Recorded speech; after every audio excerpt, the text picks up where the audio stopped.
Di dalam tradisi Jawa kuno gitu kan, sejak zaman dahulu ilmu seperti itu memang ada, ilmu pengasihan atau mungkin disebut juga dengan apa namanya, kalau dalam tradisi ilmu hikmah itu namanya mahabbah begitu kan.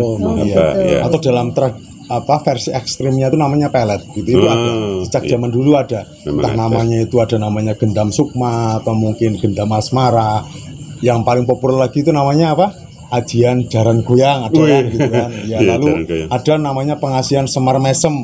Nah, dan itu bisa bukan hanya melalui mantra saja atau sesuatu yang dipuasai terus berbentuk keilmuan saja, tapi ada yang memang bisa dalam bentuk media.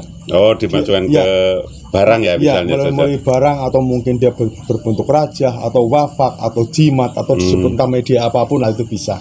Begitu energinya atau dayanya bisa seperti itu. Dan itu bisa untuk diprogram untuk tujuan tertentu, misal mempengaruhi orang lain, memikat lawan jenis, daya tarik, atau untuk tujuan misalnya untuk menarik pelanggan lah seperti itu. Oh, penglaris ya, penglaris ya. Begitu bisa. Pertama dalam ber-YouTube. Sebelumnya bagi yang belum subscribe, monggo tekan tombol subscribe dulu dan tekan tombol like. Jika video ini dirasa bermanfaat, monggo share atau bagikan melalui media Facebook, Instagram, WhatsApp, dan medsos lainnya. Di channel ini akan bisa sedulur temui tentang primbon, weton, hal spiritual, mistis, budaya Jawa, kauruh Jawa, dan lain-lain.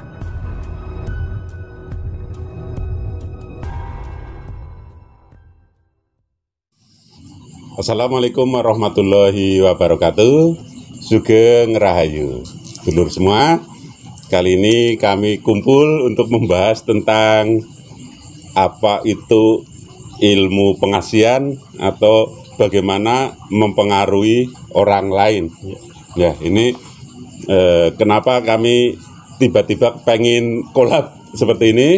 Kemarin Bunda mendapat kiriman apa itu? Ya, kemarin Bunda mendapatkan kiriman cincin batu seperti batu akik yang ceritanya itu mirip dengan yang dipakai oleh praktisi pemijatan Mbah Mariono. Nah, itu dari pasien saya itu mengatakan apakah ini ada manfaatnya, ada energinya seperti itu. Nah, ini Nun Sewu dari Ki Rama Sugeng bisa menjelaskan apakah ada ilmu seperti itu yang bisa melalui seperti benda atau apa. Itu Ki Rama Sugeng yang bisa menjelaskan nanti, atau itu termasuk ilmu pelet kah, atau seperti dapat mempengaruhi orang atau bagaimana. Dan kemarin ada yang menanyakan apa itu bisa digunakan untuk pelaris usaha. Ya, itu nanti gilirannya Ki Rama Sugeng, ahlinya ini yang menerangkan. Ya, seluruh semua, langsung saja yang ingin kami tanyakan, ada enggak ilmu seperti itu, entah itu melalui amalan atau melalui benda yang tujuannya untuk mempengaruhi orang supaya orang itu bisa nurut apa yang diinginkan. Monggo, agak keras saja. Di dalam tradisi Jawa kuno gitu kan, sejak zaman dahulu ilmu seperti itu memang ada, ilmu pengasihan atau mungkin disebut juga dengan apa namanya, kalau dalam tradisi ilmu hikmah itu namanya mahabbah begitu kan. Atau dalam versi ekstrimnya itu namanya pelet gitu, itu ada sejak zaman dulu ada. Entah namanya itu ada namanya gendam sukma atau mungkin gendam asmara. Yang paling populer lagi itu namanya apa? Ajian jaran goyang ada kan gitu kan. Ya, lalu ada namanya pengasihan semar mesem. Nah, dan itu bisa bukan hanya melalui mantra saja atau sesuatu yang dipuasai terus berbentuk keilmuan saja, tapi ada yang memang bisa dalam bentuk media. Oh, dimasukkan ke barang ya misalnya. Melalui barang atau mungkin dia berbentuk rajah atau wafak atau jimat atau disebut media apapun, itu bisa. Begitu energinya atau dayanya bisa seperti itu. Dan itu bisa untuk diprogram untuk tujuan tertentu, misal mempengaruhi orang lain, memikat lawan jenis, daya tarik, atau untuk tujuan misalnya untuk menarik pelanggan lah seperti itu. Oh, penglaris ya, penglaris ya. Begitu bisa. Tentu penglaris. Iya. Jadi di video saya yang terdahulu saya membuktikan tentang cincin yang dikirim oleh salah satu pasien saya. Ternyata memang ada energinya, namun kegunaannya untuk apa saya sendiri kurang paham. Iya, karena hanya dapat kiriman ya. Hanya dapat kiriman dan setelah saya unggah di YouTube ada yang menanyakan bisa nggak itu buat penglaris seperti itu, Ki. Tadi disampaikan oleh Kirama sendiri, ternyata bisa, nggih. Ya, bisa. Nah, mungkin itu juga mungkin barangkali yang digunakan oleh beliau praktisi pemijatan Mbah Mariono yang sempat viral itu ya. Iya, yang viral kemarin, nggih, yang viral kemarin dan ini yang menarik, Ki. Jadi ada beberapa pasien saya itu yang pernah menjadi pasien dari Mbah Mariono juga, dan setelah dipijat ternyata dia seperti tidak menyadari mau saja melakukan hubungan badan, seperti terhipnotis gitu ya. Jadi seperti tidak menyadari mau saja melakukan hubungan itu dengan sukarela. Nah, itu anehnya di situ. Tetapi si pasien ini tidak mengetahui bahwa videonya itu direkam dan dijual belikan. Nah, itu yang menjadi masalah. Nah, si pasien ini juga untuk membuka atau melaporkan takut, ada rasa kekhawatiran, takutnya nanti ketahui keluarga dan lain sebagainya.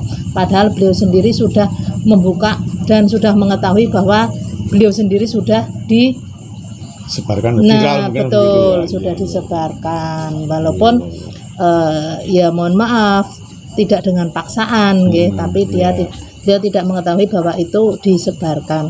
Nah, apakah itu semacam tadi yang sudah disampaikan menggunakan hal-hal seperti itu?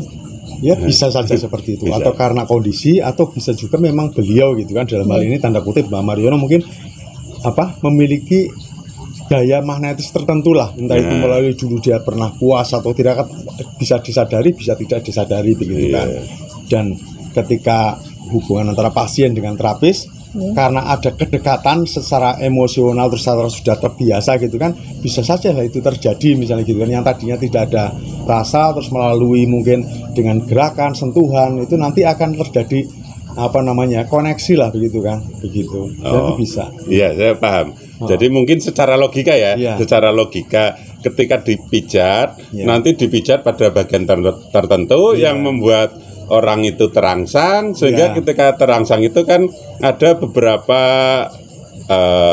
yang pernah saya pelajari, mental block yang terbuka. Betul. Jadi dia akan mau menerima perintah apapun. Mungkin salah satunya itu secara logika seperti itu. Dengan kata lain, tidak menyadari bahwa sudah masuk ke nafsu. Ketika nafsu sudah menguasai, apapun bisa terjadi tanpa disadari. Atau mungkin menyadarinya setelah terjadi, menyadarinya setelah selalu begitu, artinya menyadarinya setelah terjadi. Jadi menyesal pun juga setelah terjadi. Jadi ketika melakukan itu, seperti pengakuan mereka itu seperti terhipnotis. Iya, bisa. Ya, namanya memang terhipnotis. Kalau terpengaruh oleh orang lain kan namanya terhipnotis.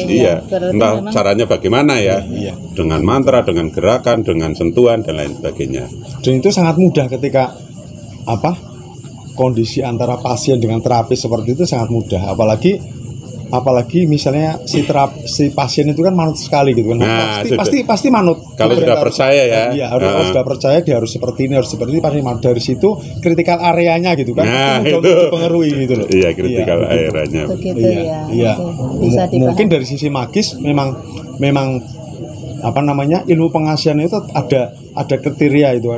Ketika seseorang kok bisa kena pengasihan itu bukan serta-merta gitu kan. Pasti ada syarat-syarat tertentu. Misalnya itu pasien itu memang mudah dipengaruhi, sama seperti hipnosis gitu kan. Tidak semua orang bisa dihipnotis. Tidak semua orang bisa kena ilmu pelet atau ilmu pengasihan. Tapi dari situ ketika oleh seseorang yang ahli gitu kan, dia akan tahu, oh ini orang ini mudah dipengaruhi, orang ini tidak gitu kan. Orang ini bisa dipengaruhi dengan pelet atau dengan pengasihan. Nah, dari situ entah dengan minuman, entah dengan sentuhan, entah dengan menciptakan kondisi suasana itu loh. Nah, secara lahir juga dilakukan pengkondisian, secara mistik, secara magis juga itu dengan spiritual itu pun bisa.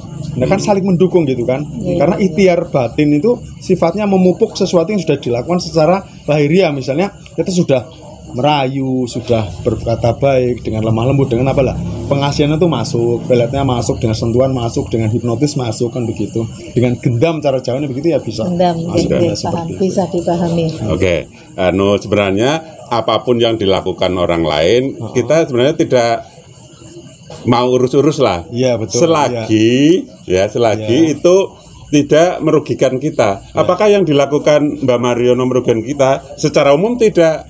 Tetapi kalau dilihat profesinya, dia sebagai terapis, nanti takutnya orang akan gebiah uyah.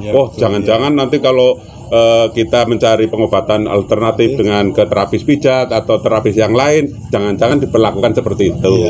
Nah, tujuan kita membuat video ini salah satunya agar apa yang dilakukan beliau tidak lantas masyarakat menggebiah uyah. Setiap praktisi atau orang yang melakukan pengobatan ataupun apa sih kalau jenengan itu pasien itu dengan hal-hal seperti itu, kurang lebihnya seperti itu kan. Baik.